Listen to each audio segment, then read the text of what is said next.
43장 1절로 6절 말씀 교독합니다. 사라가 127세를 살았으니 이것이 곧 사라가 누린 횟수라.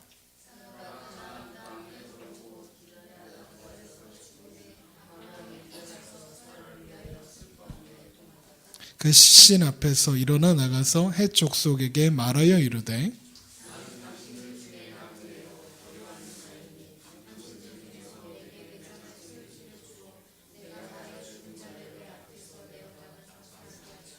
해 족속이 아브라함에게 대답하여 이르되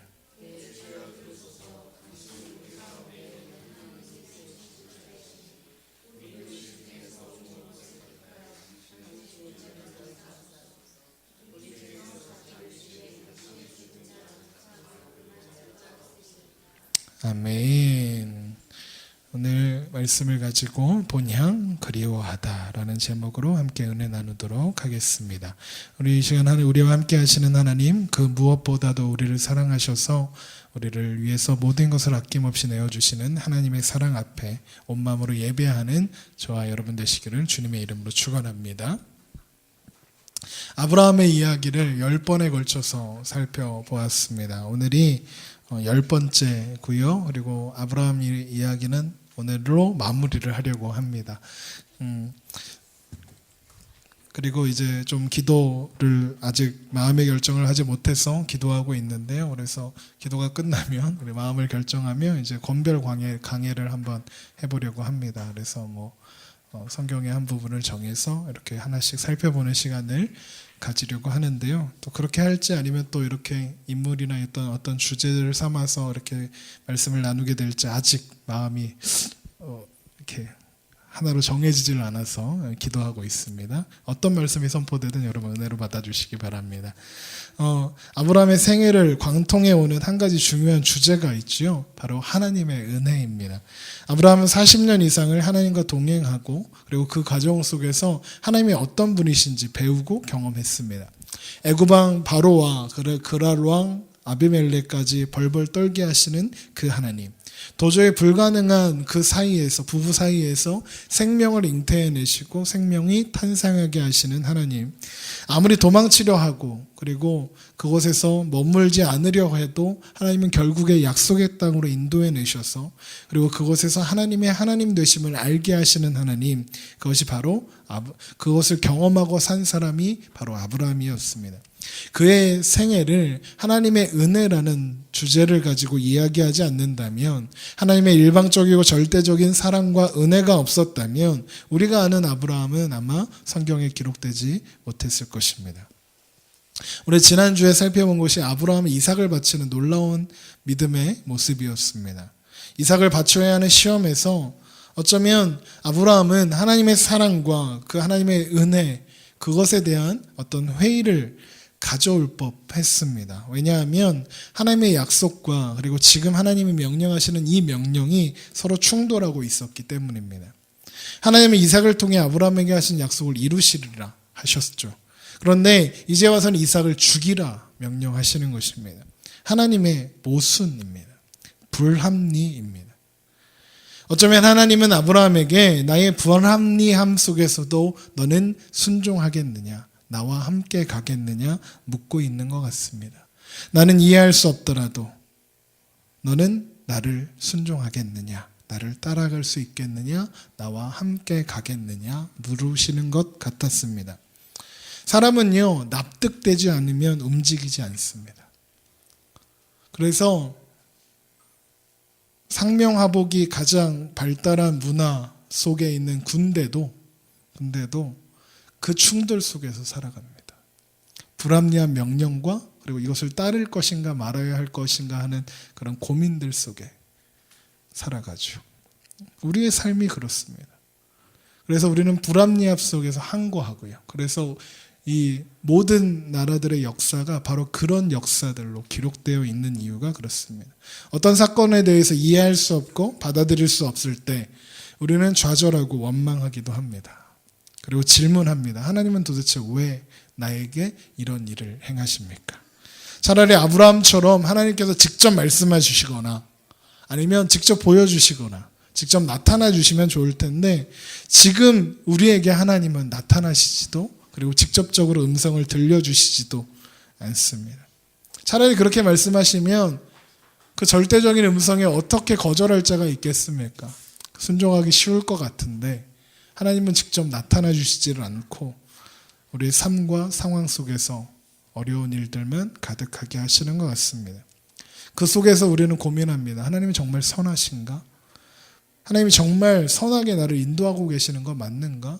세상의 부조리함들을 보면서 하나님 정말 살아계신 것이 맞는가? 그렇다면 왜 하나님은 저런 것들을 저렇게 그냥 내버려 두시는가? 우리가 인생의 고난과 그리고 의문 앞에 섰을 때 어쩌면 당연히 품게 되는 그런 당연한 질문일지도 모르겠습니다. 그리고 우리는 그 불안함 속에서 회의를 느끼고 살아가게 됩니다. 하나님의 살아계심, 하나님의 선하심, 하나님의 전지전능하심, 나를 버리지도 떠나지도 않으시겠다 약속하신 그 하나님이 때로 없는 것처럼 느껴지기 때문에 그렇습니다. 어디에도 하나님은 계시지 않는 것 같습니다. 입술로는 살아계신 주 이야기하지만 하나님 정말 살아계시는가 고민하게 됩니다. 그러나 하나님 묻고 계십니다. 그 불합리함 속에서 너는 어떻게 대답하겠느냐라고 말입니다. 아브라함은요, 그 질문에 순종으로 대답했습니다. 성경은 정말 답답하게도 아브라함의 침묵을 기록하고 있습니다. 왜 묻고 싶지 않았을까요? 왜? 하나님 약속이 다릅니다. 그렇게 왜 항변하고 싶지 않았겠습니까? 그런데 그는 침묵하였습니다. 아브라함의 그의 삶 전체를 이끌어 오신 하나님의 하나님 되심이 그를 침묵하게 하였기 때문이었습니다. 그의 삶 전체를 통해서 하나님은 단 한 가지를 확인시켜 주셨습니다. 창세기 15장 1절에 여호와의 말씀이 환상 중에 아브라함에게 임했을 때 하나님은 아브라함에게 두려워하지 말라 하십니다. 그리고 말씀하신 것이 나는 내 방패요 너의 지극히 큰 상급이니라 하셨습니다. 하나님 그 자체가 아브라함의 방패요 큰 상급이었기 때문이라는 것입니다. 창세기 15장에서 아브라함은 자손이 없음을 바라보며 그 약속이 이루어지지 않을 것 같아 염려하고 두려워하던 사람이었습니다. 그러나 이삭을 바치는 아브라함은 이제 약속의 주체이신 하나님과 그리고 하나님의 하나님 되심을 바라볼 수 있는 자리까지 성장해 온 것입니다. 여러분, 물론 약속은 중요합니다. 그리고 하나님께서 하신 약속이라면 정말 더 중요합니다. 하나님은 그 약속을 반드시 이루어내실 것입니다. 취소하시거나 되돌이키시는 분 아니시며 약속하신 것을 능력이 부족해서 이루지 못할 분이 아니십니다. 그래서 우리는 하나님의 약속을 신뢰할 수 있습니다. 그러나 여러분, 약속 그 자체보다 그 약속 위에 계시는 하나님이 계십니다. 하나님이 약속 그 자체이신 겁니다. 내가 너를 축복하겠다, 너를 복주겠다, 내가 너를 가장 귀한 존재로 사용하겠다 하신 그 약속 위에 하나님이 계시는 겁니다. 그래서 우리는 소망을 품을 수 있습니다. 그래서 아브라함은 불합리함 속에서 아브라함은 순종으로 반응할 수 있었습니다. 하나님 그 자체, 그것이 우리가 이 세상을 살아가는 소망이요 위로인 것입니다. 하나님은 바로 그것을 아브라함의 삶에 적어두셨습니다. 하나님의 모든 열심과 모든 은혜와 자비와 긍휼을 동원하셔서 아브라함의 그 삶을 통하여 아브라함은 배우게 되었고, 그리고 그 삶을 바라보는 우리 또한 발견하고 배우게 하는 것입니다. 그 동일한 열심이 이제 우리를 인도해 가고 있습니다. 그리고 오늘 막벨라고를 사는 아브라함의 이야기를 통해서도 우리는 바로 이것을 확인하게 되고 우리가 무엇을 소망하고 살아야 하는지 확인할 수 있게 됩니다. 오늘 보면 창세기 23장은 사라가 죽었더라 하는 이야기로 시작하고 있습니다.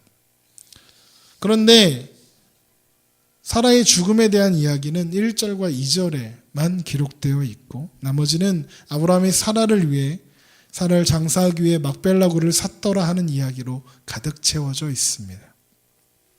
생각해보면 가나안은 하나님께서 아브라함에게 주시기로 하신 땅, 약속의 땅이었습니다. 가나안에서 횟수를 따져보니 사라가 127세에 죽었고 사라가 아브라함보다 10살 어리니까 아브라함이 가나안에 오도록 부름받은 나이가 75세였고 계산해보니 62년을 살았습니다. 60년 넘게 가나안에서 살았는데 아브라함은 단 한 평의 땅도 소유하지 못하고 있었다는 이야기가 됩니다. 잘 생각해보면 소유하지 못했다기보다는 소유하지 않았다라고 하는 것이 더 정확할 것 같습니다. 아브라함이 가졌던 재력과 능력을 생각하면 땅을 소유하고자 했다면 얼마든지 그렇게 할 수 있었겠죠. 심지어 소돔과 고모라의 왕이 그 전쟁에서 잡혀가는 포로들을 구출해 올 만큼 막강한 군사력도 있었던 사람입니다. 물론 숫자적으로는 보잘것 없었지만 그런 사람이었습니다. 마음만 먹으면 정복하고 성을 세우고 할 수 있었습니다. 그러나 그는 그렇게 하지 않았죠. 왜 그랬을까요? 그러면 아브라함의 고향은 어디였습니까? 갈대아 우르입니다.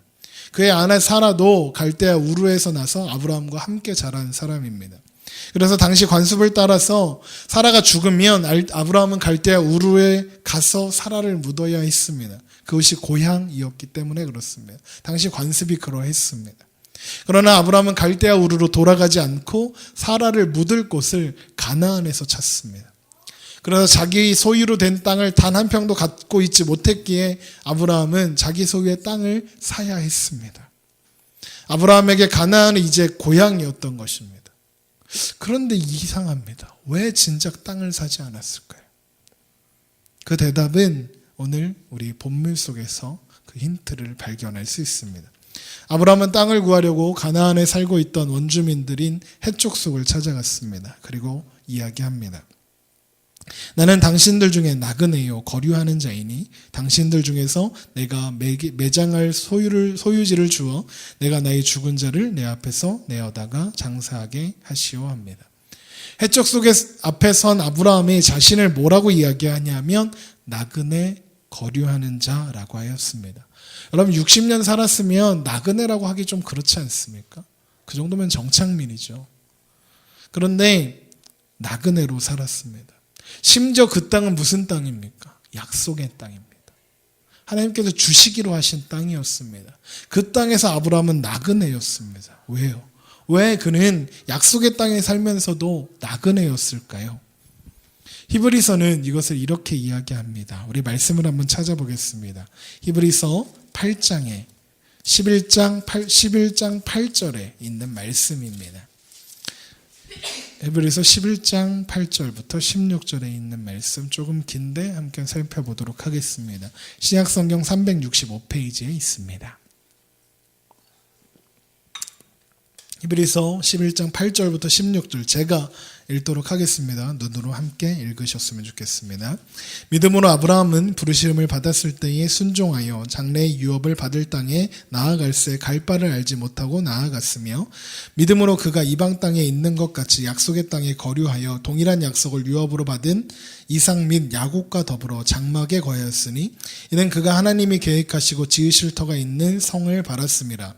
믿음으로 사라 자신도 나이가 많아 단산하였으나 잉태할 수 있는 힘을 얻었으니 이는 약속하신 일을 미쁘신 줄 알았습니다. 이러므로 죽은 자와 같은 한 사람으로 말미암아 하늘의 허다한 별과 또 해변의 무수한 모래와 같이 많은 후손을 생육하였느니라.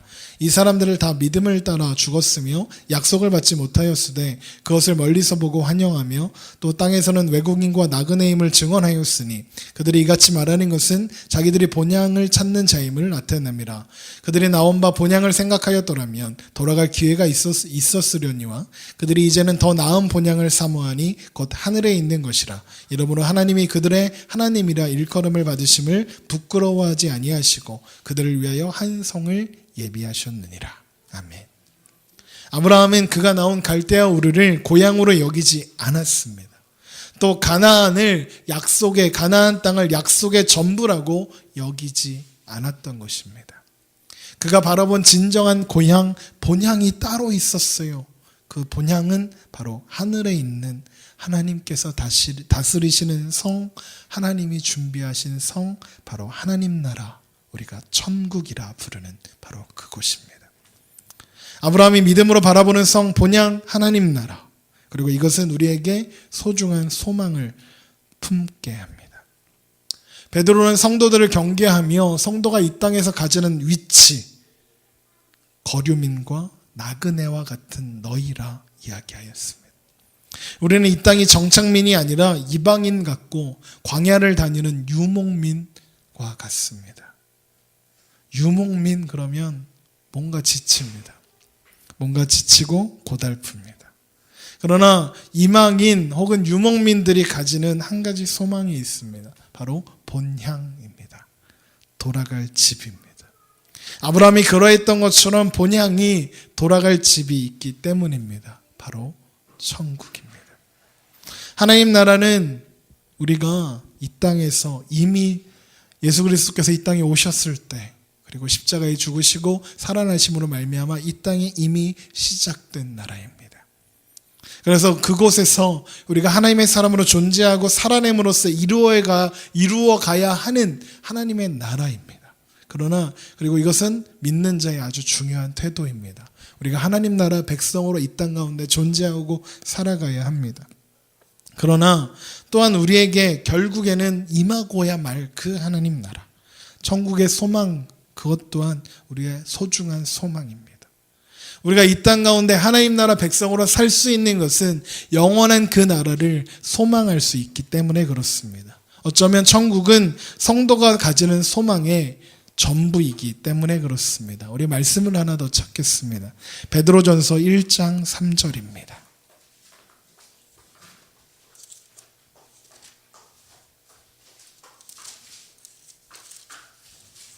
베드로전서 1장 3절부터 보겠습니다. 신약성경 377페이지에 있습니다.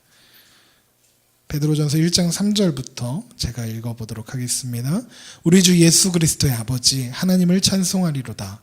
그의 많으신 국률대로 예수 그리스도를 죽은 자 가운데서 부활하게 하심으로 말미암아 우리를 거듭나게 하사 산 소망이 있게 하시며 썩지 않고 더럽지 않고 쇠하지 아니하는 유업을 있게 하시나니 곧 너희를 위하여 하늘에 간직하신 것이라. 너희는 말세에 나타나기로 예비하신 구원을 얻기 위하여 믿음으로 말미암아 하나님의 능력으로 보호하심을 받았느니라.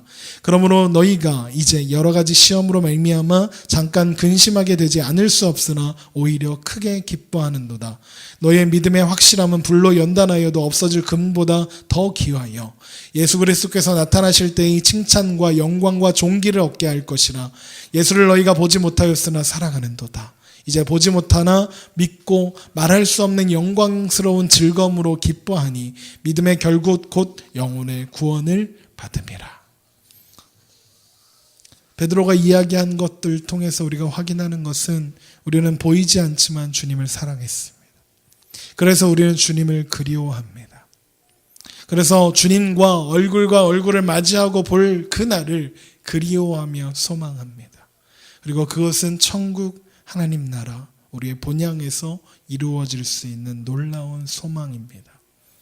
우리가 지금은 거울로 보는 것 같이 희미하나 그때에는 얼굴과 얼굴을 대하여 볼 것이요 지금은 내가 부분적으로 아나 그때에는 주께서 나를 아신 것 같이 내가 온전히 알리라 입니다.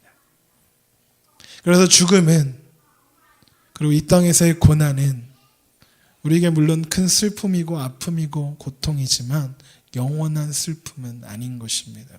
우리가 천국을 소망하고 있는 한 죽음은 이제 더 이상 허무한 결말이 아니기 때문에 그렇습니다. 우리에게 본향을 향한 구류임을 허락하신 하나님께서 우리를 사랑으로 안아주실 것이기 때문에 그렇습니다. 주님 오실 날을 소망하며 주님 만날 날을 소망하는 그리스도인에게 그래서 평안이 선물로 주어집니다. 이 땅에 사는 동안에 우리는 수많은 시련들, 환난과 고초 속에 살아갑니다. 죄가 공격해오고 사탄은 우리의 자녀된 신분을 포기하게 하기 위하여 수많은 수단으로 우리를 유혹해옵니다. 우리를 뒤흔들고 있습니다. 때로는 다른 이들이 겪는 그 비참한 고통, 그리고 내가 겪는 그 어려움 속에서 무기력함을 느끼게 됩니다. 도대체 해결할 수 없어서 고통하게 됩니다. 그리고 그 무기력함은 우리에게 절망을 가져옵니다. 그래서 만약 여러분 이 땅에서의 삶이 전부라면 우리에게 무슨 소망이 있으며 또 하나님을 믿는다고 이 자리에 앉아서 예배하는 우리들이 얼마나 미련한 자입니까? 이 땅의 삶이 전부라면 우리는 가장 불쌍한 자들입니다. 그러나 우리는 이 땅이 전부가 아님을 알고 있습니다. 그래서 소망을 품고 오늘도 내일도 그리워하며 살아갑니다. 그리고 그 소망이 우리를 살게 하고 그 소망 때문에 우리는 살아낼 수 있습니다. 그래서 아브라함은 굳이 가나안의 땅을 소유하지 않았던 것입니다. 땅을 사모으지도 성을 쌓지도 않았습니다. 그에게 있는 소망이 이 땅의 전부가 아니었기 때문입니다. 하나님 나라, 하나님께서 다스리시는 그 나라를 소망하고 있었기 때문에 어쩌면 그는 그렇게 할 필요가 없었던 것입니다. 여러분, 이것이 아브라함이 이삭을 바치며 가질 수 있었던 침묵의 이유였던 것 같습니다. 아브라함이 이삭을 바칠 수 있었던 이유가 무엇입니까? 히브리서 11장 17절에 아브라함은 시험을 받을 때 믿음으로 이삭을 드렸으니 그는 약속을 받은 자로되 그 외아들을 드렸노라 하였습니다. 그런데 그것이 끝이 아니라 그에게 이미 말씀하시기를 내 자손이라 칭할 자는 이삭으로 말미암으리라 하셨으니 그가 하나님이 능히 이삭을 죽은 자 가운데서 다시 살리실 줄로 생각한지라 비유컨대 그를 죽은 자 가운데서 도로 받은 것이니라 하였습니다. 여러분, 본향을 사모할 수 있는 이유가 바로 이곳에 있습니다. 이 세상의 삶이 눈에 보이는 가나안에서 삶이 전부가 아닐 수 있었던 이유는 아브라함이 부활의 소망을 품고 살았기 때문이었습니다. 이제 죽어도 부활의 생명으로 하나님께서 다스리시는 그 나라에서 영원히 살 수 있다는 영생의 소망을 그가 품고 살았기 때문에 그렇습니다. 그래서 우리들은 아브라함의 삶을 통해서 그리고 우리들의 과거와 현재와 미래가 어떤 과정을 통해서 인도함을 받고 있는지 확인할 수 있게 되는 것입니다.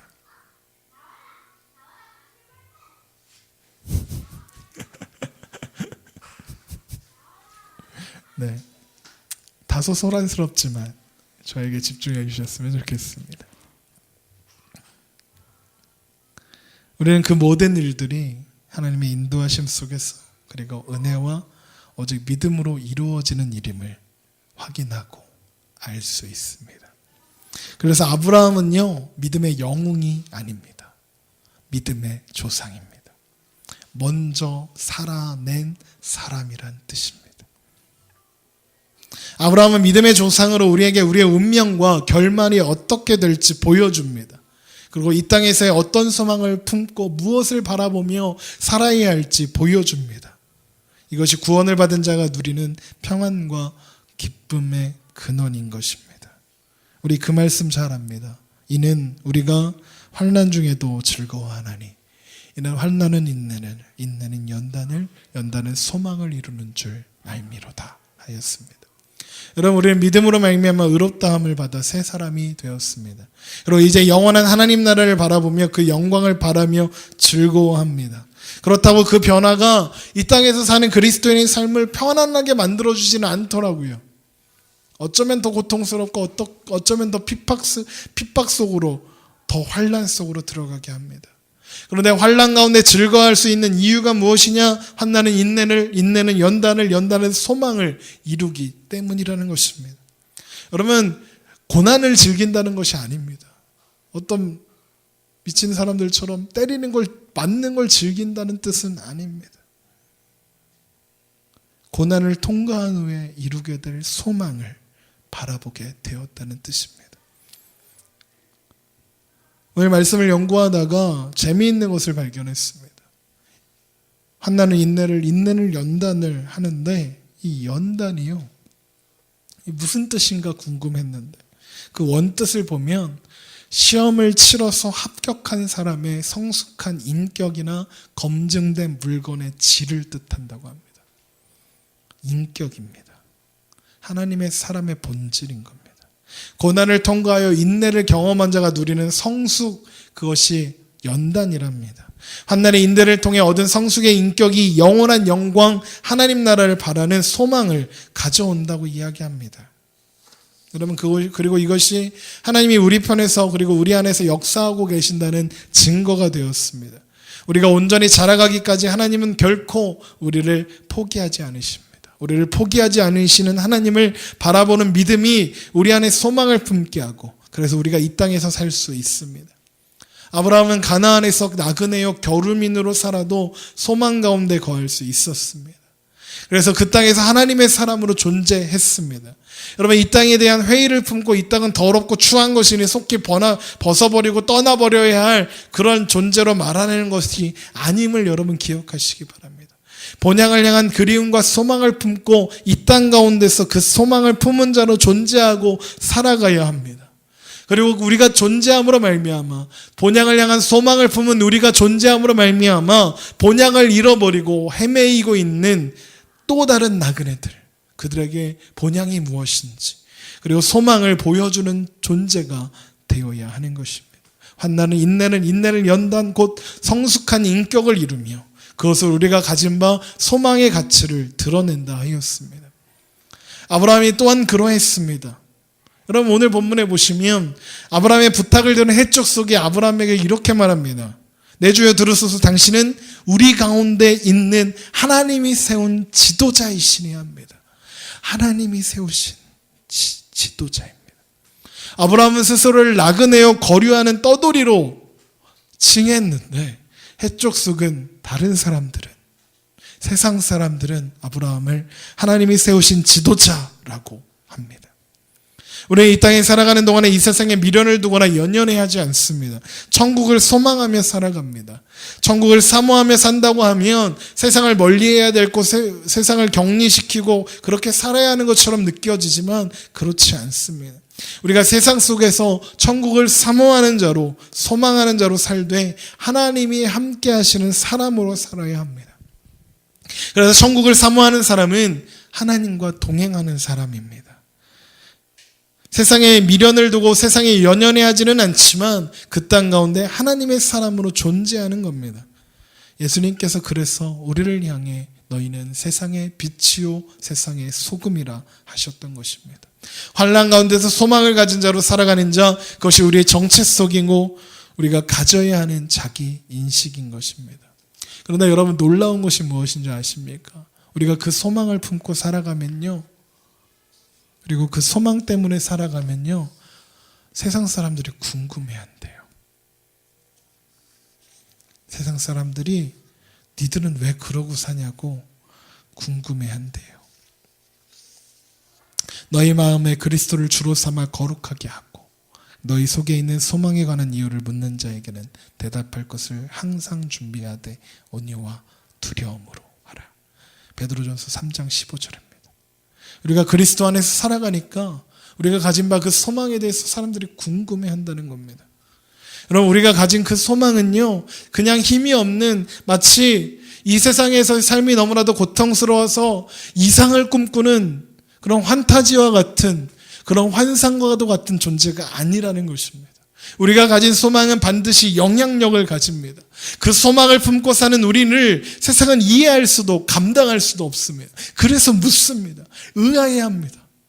어떻게 그럴 수 있냐고 묻습니다. 당신은 어떻게 그럴 수 있냐고 우리에게 물어옵니다. 여러분, 그때 우리는 무엇을 대답해야 하겠습니까? 몇 해 전에 어떤 저의 친한 친구를 통해서 한 후배를 소개받았습니다. 그러면서 전도해달라고 한 겁니다. 이 친구가 신앙에 관심을 가지고 이렇게 신앙을 가져보고자 관심을 갖기 시작했는데 뭘 전해야 할지 모르겠다는 겁니다. 그래서 함께 만났습니다. 차를 마시면서 그냥 사는 이야기를 나누었습니다. 그러다가 물어봤습니다. 어떻게 신앙에 관심을 갖게 되었습니까? 그랬더니 이러는 겁니다. 제 친구를 가리키며 여자 친구였습니다. 여자 사람 친구였습니다. 그 친구를 가르치며 이야기합니다. 이 언니랑 같이 일을 하는데 콜센터에서 일을 했거든요. 콜센터가 얼마나 고된 일인지 아시죠, 여러분? 콜센터에서 일을 하는데 이 언니랑 같이 옆자리에서 일을 하는데 자기는 너무 힘들고 어렵고 열받고 막 전화기를 하루에도 수십 번 집어던지고 싶은데 옆에 있는 언니를 보면 너무 행복해 보였다라고 대답을 했습니다. 하는 일도 똑같고 대하는 사람들도 똑같고 욕먹는 것도 똑같고 똑같은데 왜 저 사람은, 그래서 저 사람도 울고 저 사람도 화내고 저 사람도 안타까워하고 힘들어 하는데, 그런데 그 속에서 얘는 기뻐하고 얘는 즐거워하고 행복해 보이더라는 겁니다. 어떻게 그럴 수 있는 거지? 그래서 오늘 물어봤대요. 언니는 안 힘들어요? 어떻게 그렇게 웃을 수 있어요? 어떻게 그렇게 행복해 할 수 있어요? 그랬더니 그 친구가 대답을 했다는 겁니다. 근데 그 친구는 기억도 못해요. 내가 그랬어? 이러는 겁니다. 뭔데? 대답을 했는데 이렇게 대답합니다. 글쎄 나도 힘들고 지친데, 나도 정말 열받는데, 욕 나올 때 겁나 많은데 뭐가 달라 보여? 글쎄 뭐가 다를까? 그렇게 막 얘기를 하다가, 너랑 나랑 다른 점이 하나 있네. 나는 교회를 다녀. 이렇게 했답니다. 그리고 나서 잊어버린 거예요, 이 친구는. 그런데 그 말을 들은 이 친구는 궁금해진 거예요. 교회를 다니는 게 뭐길래? 일요일날 아침에 늦게 자야지. 뭘 아침에 일찍 일어나서 교회를 간다고, 그게 뭐가 행복해진다고. 뭐가 그러는 거야? 왜 그러는 거야? 교회 다니는 놈들은 하나같이 다 이상하던데. 이 언니는 뭐가 그렇게 좋은 거예요? 왜 그게 좋다고 하는 거지? 그렇게 궁금해졌다는 겁니다. 그날 이제 저와 많은 이야기들을 나누었고, 그리고 그 친구가 이렇게 인도를 해서 교회를 다니게 되었고, 지금은 뭐 연락이 끊긴 지 오래되었으나 신앙 잘 생활하면서 잘 지내고 있다는 후문이 들려옵니다. 여러분, 한 사람이 그리스도인이 그렇다고 뭔가 특별하게 산 것도 아니고, 뭐 그렇다고 그 친구가 막 간디처럼 막 다 희생하고 막 이렇게 피스 막 이러면서 한 것도 아니고, 똑같이 화내고 똑같이 분노하고 그렇게 살았는데, 그랬는데 하나님과 함께하는 사람이 뭔가 다르게 보이더라는 것. 이것이 어쩌면 그리스도인의 삶의 모습일지도 모르겠습니다.